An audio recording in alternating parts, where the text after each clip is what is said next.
शाम के 7 बज रहे हैं। नमस्कार, न्यूज 24 पर रोज की तरह आप देख रहे हैं सबसे बड़ा सवाल। आपके साथ मैं हूं मानक गुप्ता। सबसे बड़ा सवाल के सभी दर्शकों को नए साल की हार्दिक शुभकामनाएं। इधर आधी समाजवादी पार्टी परिवार का झगड़ा लेकर चुनाव आयोग के दर पर दिल्ली पहुंची, तो उधर लखनऊ में प्रधानमंत्री मोदी ने विरोधियों पर आज चढ़ाई कर दी। मुलायम सिंह अपनी पार्टी के चुनाव चिन्ह साइकिल पर हक जताने दिल्ली में है। सीएम अखिलेश के खासम खास रामगोपाल यादव भी दिल्ली आ रहे हैं। मतलब साफ है, यूपी की सत्तारूढ़ समाजवादी पार्टी की आ हो रही है। ऐसे में मोदी ने आज राजधानी लखनऊ में हुंकार भरी और तीनों विरोधी पार्टियों को निशाने पर लिया, लेकिन साथ ही बार बार लोगों से जाति से ऊपर उठकर वोट देने की अपील करते रहे। इसीलिए हमारा सबसे बड़ा सवाल आज यही है, समाजवादी झगड़े ने यूपी में क्या मोदी को खुला मैदान दे दिया है, और उत्तर प्रदेश में जाति और धर्म के समीकरणों से क्या परेशान है मोदी? इसी पर बहस होगी, लेकिन पहले सुनिए प्रधानमंत्री मोदी ने आज विरोधियों पर कैसे साधा निशाना। एक दल ऐसा है जो अपने बेटे को प्रस्थापित करने के लिए पिछले 15 साल से कोशिश कर रहा है, तो एक दल पूरी तरह पैसों को बचाने में लगा हुआ है, और तीसरा दल है जो पूरी ताकत परिवार का क्या होगा उसमें लगे हुए हैं। मेरे उत्तर प्रदेश के भाइयों बहनों, एक बार अपने पराये से ऊपर उठ करके, जात पात से ऊपर उठ करके सिर्फ और सिर्फ उत्तर प्रदेश के विकास के लिए चुनाव में वोट कीजिए। आप देखिए उत्तर प्रदेश बदलता है कि नहीं बदलता है। यानी मोदी जी कह रहे हैं एक बार जात पात से ऊपर उठकर वोट देकर तो देखिए उत्तर प्रदेश को हम कहां से कहां पहुंचा देते हैं। सबसे बड़ा सवाल में आज मेरे साथ बीजेपी से सुधांशु त्रिवेदी हैं, कांग्रेस से मीम अफजल साहब को आप देख पा रहे हैं, यहां बहुजन समाज पार्टी से मेरे साथ चौधरी मनव्वर हसन गौड़ हैं, और समाजवादी पार्टी से मेरे साथ नावेद सिद्दीकी जुड़ने वाले हैं। स्वागत है आप सभी का। सुधांशु जी, पहले आप ही के पास आ रहा हूं। सुधांशु जी, समाजवादी पार्टी का झगड़े का फायदा आपको कैसे होगा? मुझे पता है आपके लिए आसान है इस पर बोलना, इस पर बाद में आऊंगा, लेकिन पहले मैं ये पूछ रहा हूं, बार बार मोदी जी आज सबका साथ सबका विकास कई बार बोले, और जो मैंने आपको सुनवाया अभी कह रहे थे एक बार जात पात से ऊपर उठकर वोट देकर तो देखिए। ऐसा तो नहीं है कि फायदे में होने के बावजूद ये जाति पाति का जो समीकरण है उत्तर प्रदेश का, ये परेशान कर रहा है आपको? देखिए, ऐसा है, जाति पंथ मजहब संप्रदाय या भारतीय जनता पार्टी की राजनीति का कभी हिस्सा नहीं रहा। जो प्रधानमंत्री जी आज लखनऊ में बोल रहे थे उसका संकेत कोई भी व्यक्ति समझ सकता है जो उत्तर प्रदेश की राजनीति को समझता है। यहां जो दो प्रमुख दल हैं, सपा और बसपा, दोनों एक या दो वर्गों को अपने साथ आइडेंटिफाई करते हैं। वो कॉम्बिनेशंस का नाम आपको भी पता है। बताइए, बसपा की नेत्री तो लोकसभा हारने के बाद ऑन रिकॉर्ड प्रेस कॉन्फ्रेंस में बोली थी कि माइनॉरिटी और अपर कास्ट ने हमारा साथ नहीं दिया, इसलिए हमारा रिजल्ट खराब रहा। यानी सीधे जात पात पे बोला। अगर आप देखें तो सपा का माई कॉम्बिनेशन जग चर्चित है। कांग्रेस को देखिए तो उन्होंने पहले तो एक बहुत बड़ी हिमाकत की, मैं हिम्मत नहीं हिमाकत कहूंगा, कि उत्तर प्रदेश में मुख्यमंत्री प्रोजेक्ट किया। और जब मुख्यमंत्री प्रोजेक्ट किया था तो आपको याद है क्या क्या समीकरण मीडिया में उनके द्वारा ब्रीफ किए गए थे? वही जात बिरादरी वर्ग संप्रदाय। तो बहुत साफ था कि तीनों पार्टियां एक या दो वर्गों पर केंद्रित होकर राजनीति करना चाहती हैं। सबको साथ लेकर सबका विकास करने की क्षमता सिर्फ और सिर्फ भाजपा में है। इसीलिए हमारे प्रदेश का नेतृत्व, जितने अध्यक्ष हुए, हमारे चीफ मिनिस्टर्स जो हुए, सब अलग अलग जातियों। सुधांशु जी, ये कहना तो बड़ा आसान है। मेरा सवाल दूसरा था। सुधांशु जी, ये कहना बड़ा आसान है कि बाकी सारी पार्टियां जात पात धर्म की राजनीति करती है, हम नहीं करते। मेरा सवाल ये था कि आपको ऐसा तो नहीं लग रहा है कि अगर जात पात के हिसाब से वोट हो गया, जैसे हमेशा होता है, दलित बहुजन समाज पार्टी की तरफ चले गए, मुस्लिम और यादव समाजवादी पार्टी की तरफ चले गए, बाकी और लोग कांग्रेस की तरफ चले गए, तो आपको नुकसान हो जाएगा? देखिए, प्रधानमंत्री जी ने आज के अपने वक्तव्य में एक सेंटेंस और बोला था रैली में कि मैंने लोकसभा चुनाव के समय भी लखनऊ में इतनी विशाल रैली नहीं देखी थी जितनी आज देख रहा हूं। और लोकसभा में क्या हुआ था? जात पात के बंधन टूटकर 42% वोट भारतीय जनता पार्टी को मिला था। तो कहीं ना कहीं वो उसकी तरफ केंद्रित थे कि जैसे आपने लोकसभा में जाति वर्ग को छोड़कर देश के विकास के लिए, नए स्वरूप के निर्माण के लिए वोट किया, उसी प्रकार उत्तर प्रदेश को 14 वर्ष के विकास के वनवास से निकालकर और उसे पुनः राज्य में स्थापित करने के लिए वोट दीजिए। ठीक है, ये बात समझ में आती है कि मोदी जी अगर ये कह रहे हैं कि लोकसभा चुनाव की तरह एक बार फिर से जात पात से ऊपर उठकर वोट दीजिए। नावेद सिद्दीकी, स्वागत है आपका। नावेद सिद्दीकी, आपने अपनी पार्टी में ये क्या कर लिया? मोदी जी को, बीजेपी को आपने खुला मैदान दे दिया है। पहले लग रहा था कि बहुत कड़ा मुकाबला होगा, अब तो ऐसा लग रहा है कि एकदम खाली लग रहा है, सब कुछ साफ बीजेपी के लिए।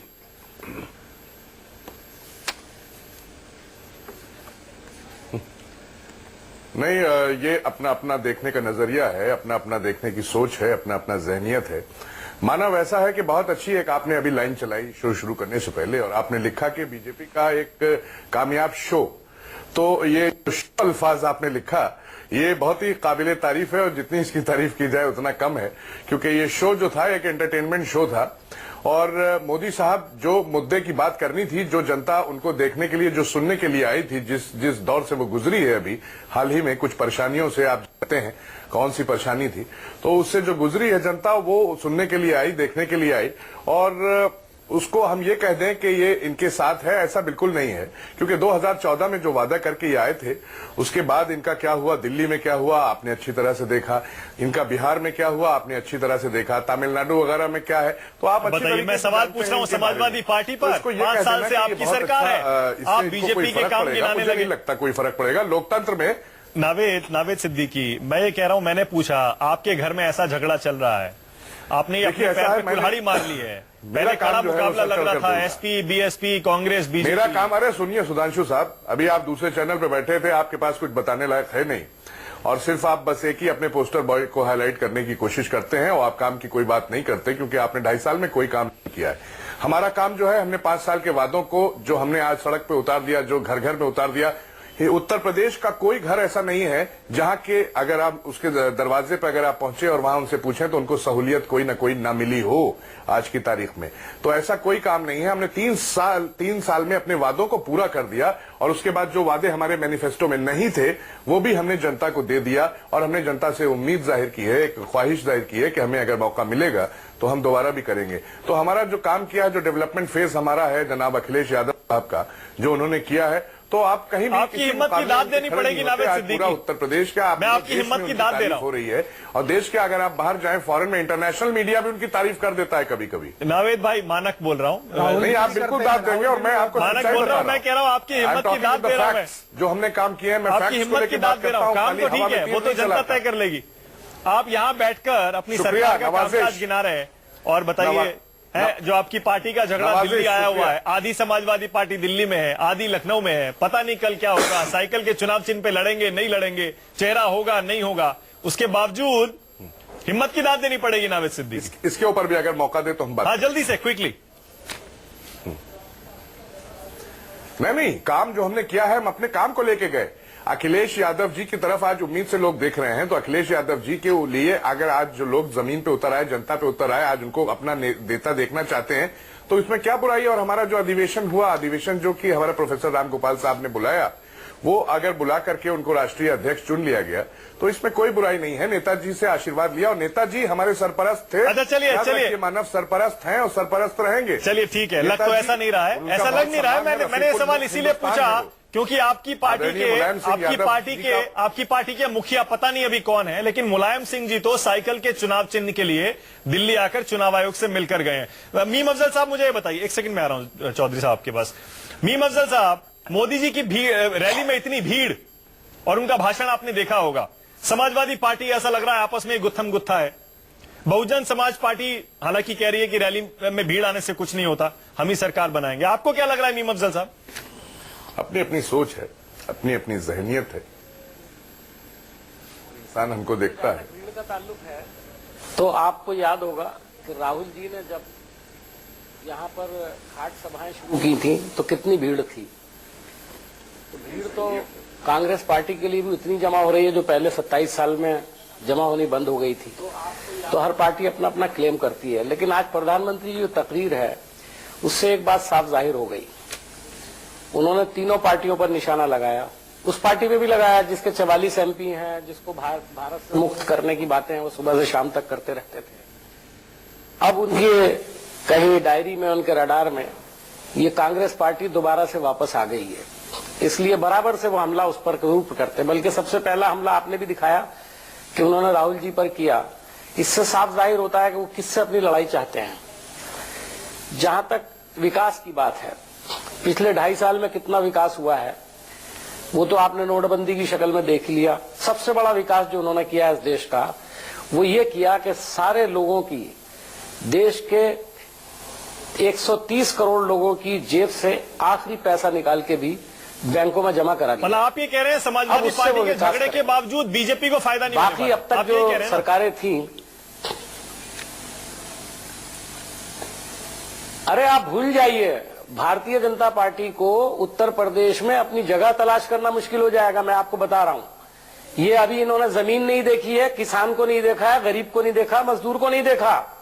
ये सब विकास का जो दावा है ना, ये सब दिखाई देगा आपको इलेक्शन में, जब लोग लाइन में इनको लगाएंगे, जिन लोगों को इन्होंने लाइन में लगाया है, जब वो लोग इनको लाइन में लगाएंगे बीजेपी को, आप देखिएगा। मतलब समाजवादी पार्टी के झगड़े का अखिलेश को, मुलायम को, समाजवादी पार्टी को, साइकिल को कोई नुकसान नहीं होगा, आप ये कह रहे हैं? किसको होगा मुझे नहीं मालूम, किसको होगा मुझे नहीं मालूम। मैं सिर्फ इतना कहता हूं कि बीजेपी को जबरदस्त नुकसान होने वाला है इस इलेक्शन में। अच्छा, अगर आप समझते हैं कि इश्तहार देने से और ये कहने से हर चैनल के ऊपर कि आपका नोटबंदी का प्रोग्राम बहुत ही कामयाब है, तो मुझे बस एक सवाल का जवाब दे दें। आप 3 से 4 लाख करोड़ रुपया ब्लैक मनी लाने वाले थे, 3,400 करोड़ ला सके, उसमें से भी आधे से ज्यादा सोना है, कैश नहीं है। आपने सबका पैसा जमा करा दिया। आप आज की तारीख में ये नहीं कह सकते उसमें से 1 रुपया भी ब्लैक है। वो जब आप पकड़ेंगे, जब पता लगेगा। करप्शन का जहां तक ताल्लुक है, आपने नए तरह का सुधांशु जी जवाब देना चाहेंगे क्या? उसके बाद करप्शन कर रहे हैं सुधांशु जी, छोटा और आगे ये पैसा जो जमा है ये वापस क्यों नहीं देते आप? सबका हमला एक ही तरफ है ना, मैंने कहा, इसलिए सुधांशु जी से छोटा जवाब बोले। सुधांशु जी जवाब देना चाहेंगे? ये जवाब देंगे आप? देखिए, किसान को आपने जिस तरह से परेशान करने का काम किया है, आलू 1 रुपए किलो बिक गया, आलू फ्री में सड़कों पे फेंक दिया गया, टमाटर सड़कों पे फेंका गया, कोई खरीदने वाला नहीं, कोई बेचने वाला नहीं, लोगों की जेब में पैसा नहीं, और आप कह रहे हैं विकास हुआ है। आपने लोगों को भिखारी बना दिया और आप बोलते हैं किस विकास हुआ है? ये विकास है? मोदी जी को 10 बार सोचना चाहिए किस किस्म के विकास की बात कर रहे हैं आप। उत्तर प्रदेश में विकास की जिम्मेदारी समाजवादी पार्टी सरकार की है अफजल साहब। तो यूपी के विकास के ऊपर जब सवाल उठाएंगे तो समाजवादी पार्टी की तरफ भी उंगली उठेगी। इसीलिए मैं कह रहा हूं ध्यान से। आप 10 करोड़ जॉब लेकर बैठ गए।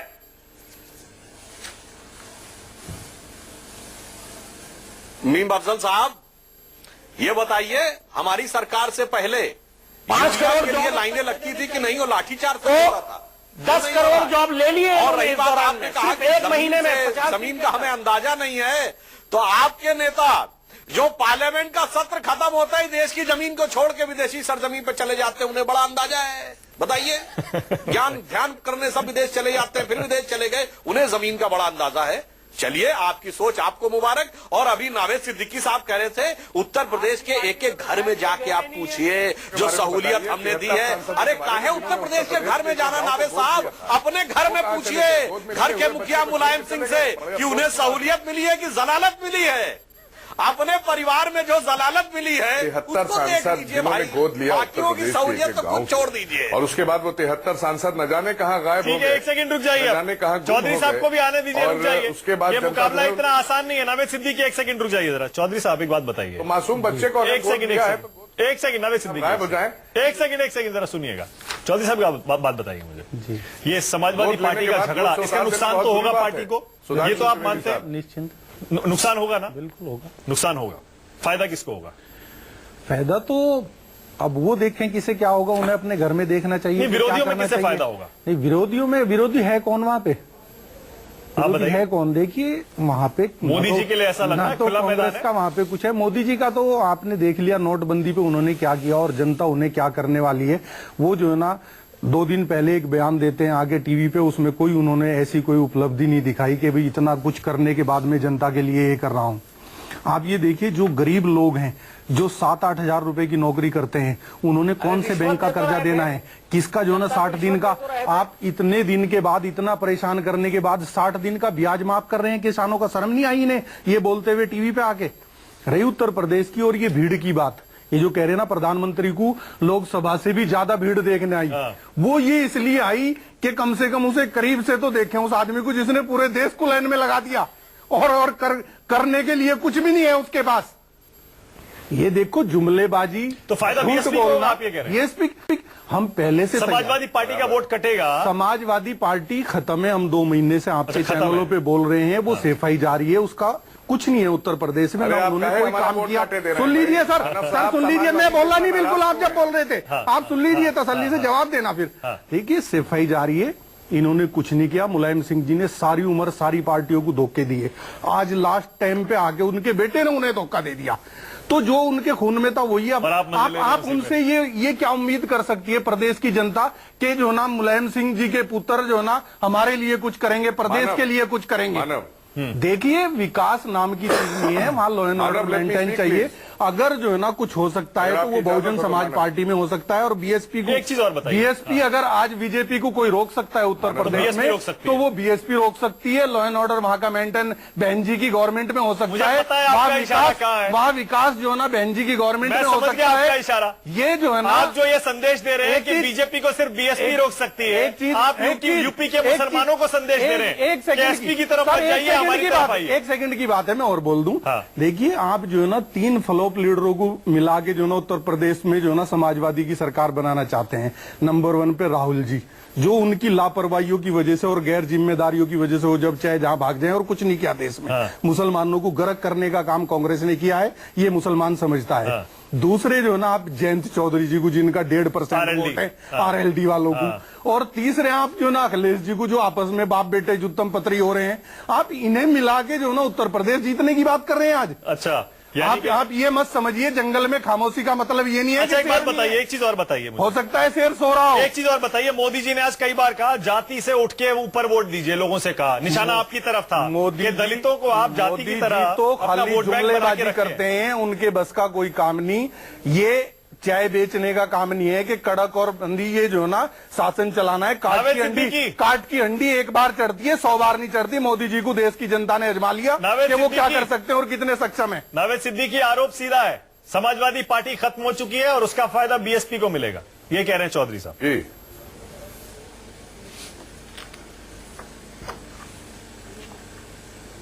देखिए अच्छा है, ख्वाब देखना इसको नहीं अच्छा लगता है।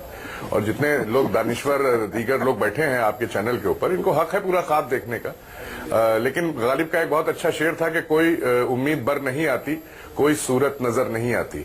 तो कहीं से कोई सूरत नहीं। और जहां तक अभी इन्होंने एक बात और की थी कि एक बेटे ने बाप को धोखा दिया, तो हम कहीं से ये कहना चाहेंगे, बहुत इज्जत माब हमारे जो गेस्ट बैठे हुए हैं, कि अखिलेश यादव जी ने एक बात बहुत क्लियर कही है कि पार्टी में कुछ ऐसे हालात हो गए थे, कुछ ऐसे बाहरी लोग आए थे जो हमारी पार्टी को, नेताजी की पार्टी को उनके कान में कुछ निगेटिव वाइब्स लाके उनके आसपास इर्द गिर्द हो करके नेताजी की पार्टी को औरंगजेब की तरह छीनना पड़ा उन्हें।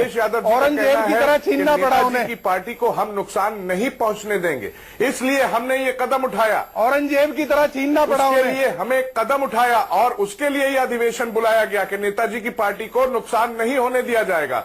बात समझिए। ये समझाइए आप चुनाव आयोग को, नेताजी का सम्मान और जनता को समझाइए। नावेद सिद्दीकी एक सेकंड, नावेद सिद्दीकी ये बात चुनाव आयोग को समझाइए और यूपी की जनता को समझाइए। सुनिए, सुधांशु जी शेर का जवाब देना चाहते हैं क्या? सुधांशु जी,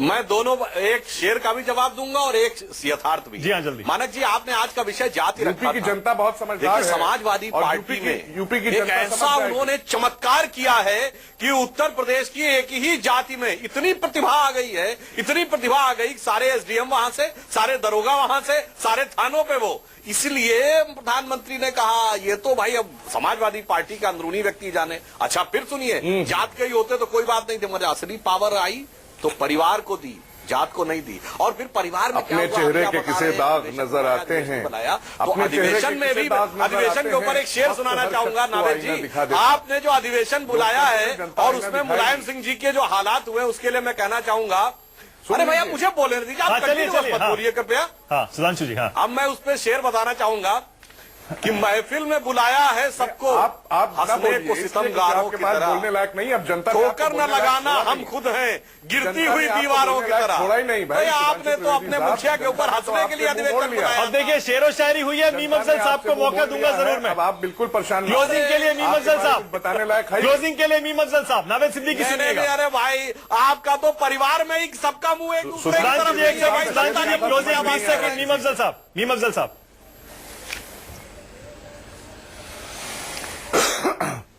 जनता देखिए, ने मेरे आप पास तो अभी बहुत जवाब हैं देने के लिए।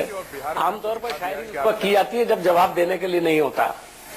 तो मैं इस वक्त शेर ना पढ़ के सिर्फ इतना ही कहूंगा हाँ, कि आज मोदी जी लखनऊ गए हैं हाँ, और लखनऊ से वापस लौट जाएंगे नाकाम और नाउम्मीद होकर के।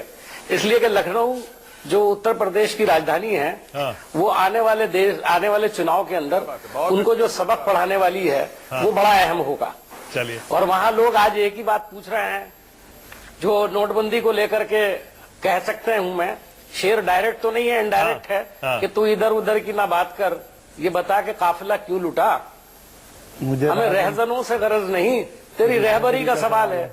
चलिए अभी भाई, काफिला आप तो लुटा नहीं है, रहबर अभी हैं। इलेक्शन के आप नतीजे रहबर आने की दीजिए, अब उसके बाद ये खाली सवाल अरे पूछेंगे। तीनों की हमको हमारा रहबरी में पैसा क्यों लुटा छीन था। के ले गया? 2004 से 14 और उत्तर प्रदेश में 14 से। चलिए चुनाव के बाद ये पूछेंगे। बहुत बहुत शुक्रिया सबसे बड़ा सवाल में आने के लिए सुधांशु त्रिवेदी, नावेद सिद्दीकी, मीम अफजल और चौधरी मनव्वर, बहुत बहुत शुक्रिया आपका सबसे बड़ा सवाल में आने के लिए। छोटा सा ब्रेक लेना पड़ेगा, देखते रहिए News 24।